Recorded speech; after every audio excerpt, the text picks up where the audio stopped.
What's going on, guys? This is Nate from the Script Academy welcoming you to another deck profile here on the channel.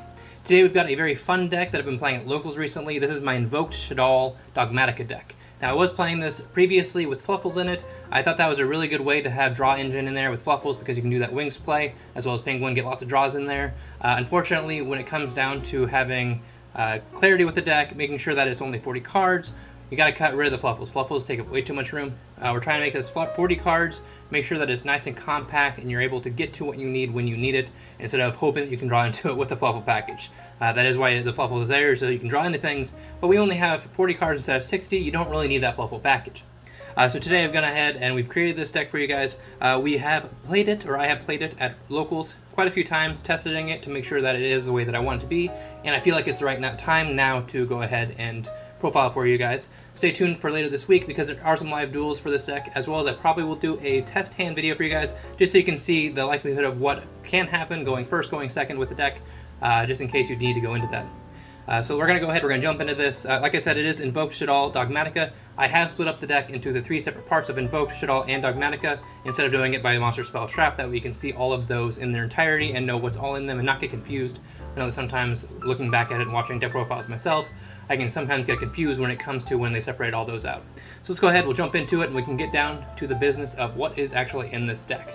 So starting it off, we are playing with the Invoke Monsters. We'll start off with those. You got your 3 Magical Meltdown. Magical Meltdown is your one of your searchers, is your field spell. It stops them from affecting your or interacting with your fusion summons when they come out, which is awesome. And we have the terraforming in there because you do want to be able to search for that Magical Meltdown if you don't open it in your opening hand. It also helps really well with baiting out the Ash Blossoms. It can hurt with the Draw and Lock though, so make sure that if they are playing Draw and Locks or you see those in the main deck, or you think they might be siding them, make sure you side out that terraforming because you don't want terraforming for that Magical Meltdown and have them Draw and Lock beat. Not a good time. So let's go ahead, move on into the monsters of the Invoked, which is only 3 of them. Yeah, it's only the 3 Alistair the Invoker. So you play the 3 field spell, the terraforming, and 3 Alistair the Invoker. Alistair is there because you can discard it with your fusion monsters, which also works with Shaddolls to bump them up by 1,000, which is awesome. But then you can also search out your invocations. So we're playing 2 invocations instead of just 1. Previously, I was just playing 1. I thought that was a good number, especially when we're playing the polymerizations with the fluffal engine. But because we aren't doing that anymore, we are playing the 2 invocation. And because it came out in gold rare, I decided to get 2 gold rares. I think they look pretty hot, so why not? So with Invocation, really cool card. Allows you to add your Alistair back to your hand by shuffling the Invocation, so you can just keep recycling that Alistair and keep recycling that Invocation, which means you can keep coming out with more Invoke cards if they keep trying to get rid of your stuff. So if they get rid of a Mechaba, you can go into your Agoides, you can go back into another Mechaba, it just keeps going and going and going. And a really cool part that people don't actually realize with this card is that because you're using cards that by being banished for your Invoked, it also has another effect where if you're fusion summoning just regular, you can go ahead and use monsters in your hand. And because you're playing Shaddolls, you can actually activate the invocation from your hand, fusing 2 Shaddolls in your hand, instead of having to go for those invokes. So in case you don't open up the Alistair, you don't have the Alistair in your graveyard, you can just go ahead and fusion summon with the Shaddolls instead. And a lot of people don't realize that, and they can kind of catch them off guard, so that's pretty nice as well. So that is all of the invoked portion of the deck.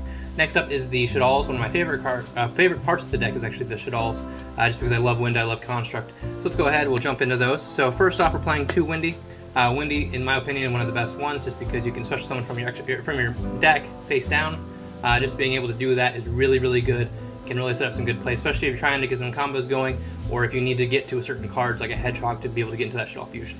So 2 Windy, we're playing 2 Squamata. Squamata is really, really good as well. I wish I could play 3 of this card, honestly. People don't know why, but because when it's flipped face up, you can pop, but at the same time, when it's sent to the graveyard by card effects, so if you're Shaddoll fusing or using the invocation to fuse, or if you're just dumping it from the deck to the grave with the Shaddoll fusion, it's kind of turning itself into another Shaddoll because you can dump an additional one. So if you open this instead of, say, the Hedgehog that you need or the Windy that you need, you can dump that Windy and then get its effect. So pretty good way to get that. Moving on, we are playing 1 Beast, 1 Hedgehog, 1 Dragon. Beast to be able to get that 1 draw, or 2 draw, and then discard 1 if you really need to. It also helps when you want to get like a big attack on the field if they're not doing anything. So you can like use a Windy, get that, use the Windy, push summon the Beast, and if they don't destroy the Beast during their turn, you can flip summon it, draw 2, discard 1, and then have a big beater on the field. Hedgehog's there to search 1 if you need to from the deck to the hand, or you can flip summon into the, or flip into the, adding the El Shaddoll Fusion or the Shaddoll Fusion. and then Dragon's Air as your 1 MST and or the Compulse if you needed to. Then our final 2 that we're playing is the 1 Aerial to banish from the graveyard, and then the 1 Genius that allows you to negate monster effects. So pretty high-based number of Shaddolls there. Not as many as I would like, just because if I'm playing pure Shaddolls, you're going to be playing more, but that's the number that we got down to. Then, following that up, we are playing 3 Shaddoll Fusion, the best fusion in the game in my opinion. Being able to activate that when your opponent controls a monster in the extra deck, dumping your Shaddolls, getting the extra deck monster on the field, activating its effect, and then also getting the effects of the monster you just sent from the deck to the grave. Bonkers. It does have that 1 clause where you can only activate once per turn, as well as you have to have a monster on your opponent's side of the field from the extra deck before you can dump from the deck. If there's not one from the extra deck on your opponent's side of the field, so if they know that you're playing Shaddolls, they can kind of control the board a little bit, or if you're going first, you can't dump from the extra deck, you're going to have to use from your hand or field. So there's those 3, and then you're playing the 1 L Shaddoll Fusion as well. Just another ad in case you've already used the Shaddoll Fusion for their turn and you want to keep going, and or you can use this to OTK if you really want to, or push for game, just because you can use this as a quick play during the battle phase. 3 Shaddoll Fusion, 1 L Shaddoll Fusion, pretty standard number there, I would think. Some people might not even be playing the L Shaddoll Fusion, but I thought that it was a pretty good card to keep in there. Next up, you're playing the 1 Shaddoll Schism and the 1 Rest Shaddoll Incarnation. A lot of people aren't playing their Incarnation, but I like dumping that off of the construct, and then being able to, usually I would send a Windy, special summon monster face down, dump the Incarnation with the construct, activate the Incarnation's effect, banish 2, flip the monster face back up, and then activate its effect as well. So just being able to activate these cards and kind of set up your board the way you want to be able to deal with whatever your opponent has that that's throwing at you. So, and then the 1 Schism, you're playing the Dogmatika, so you can search that pretty easily. Speaking of the Dogmatikas, we are playing 3 Nadir Servant.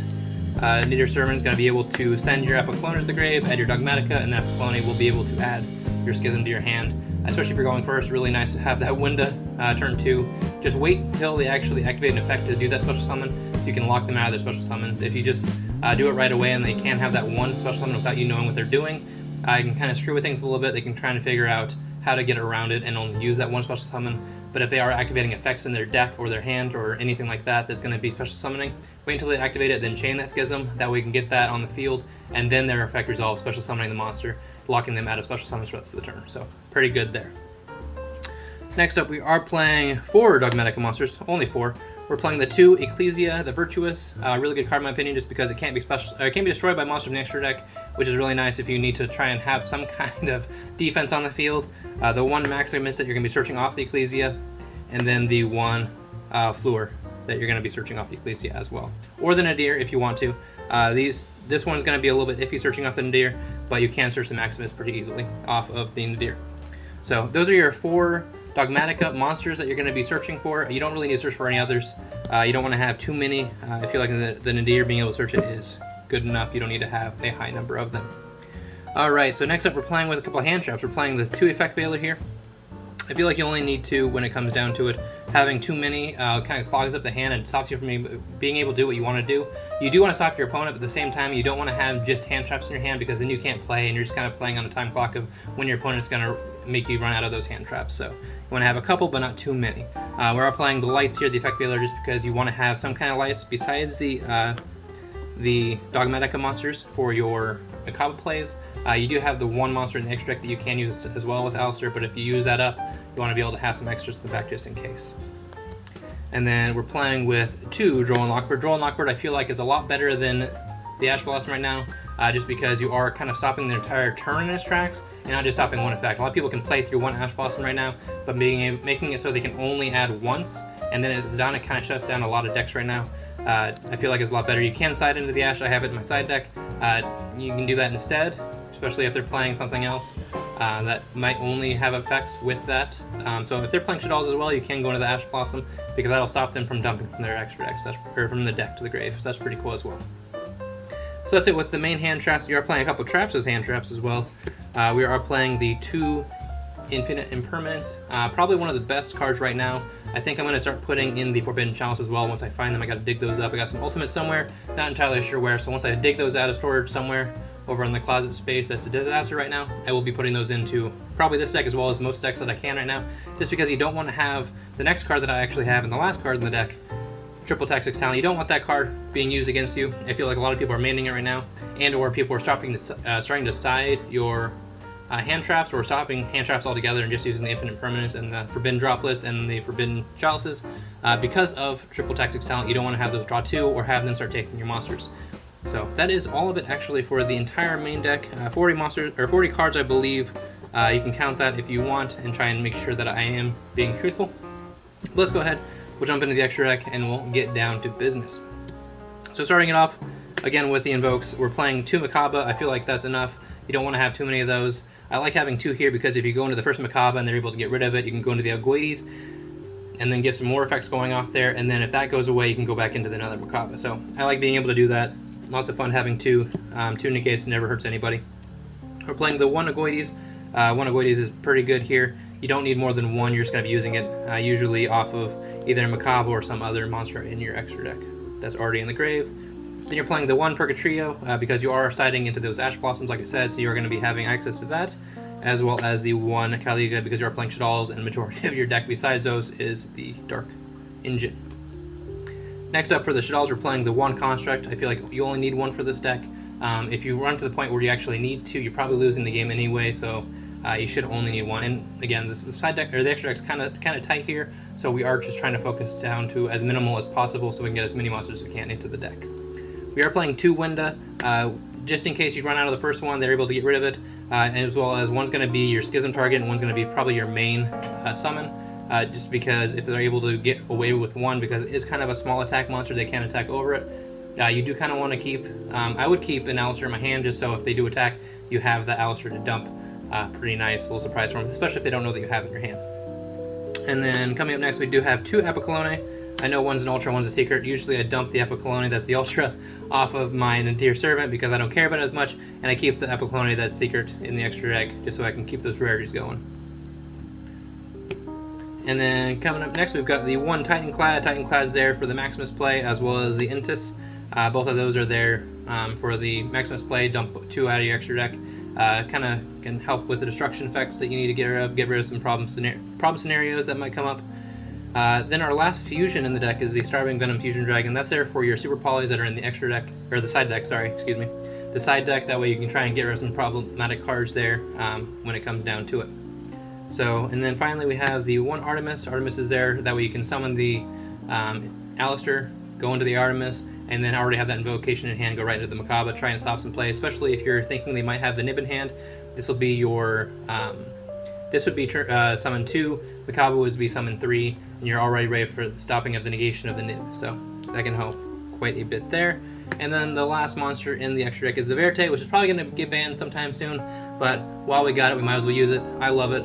You don't play any kind of DPE package in this, you don't play any of the Dragoon package. I felt like both of those were kind of bricks. I don't actually own a DPE right now, so I'm not worrying about that. But the Dragoons, I opened up Dark Magician and the Red Eyes Black Dragon way too many times, as well as opening up the Red Eyes Fusion, so I didn't want to go into any of those and risk it when I'm trying to keep this deck as tight as possible.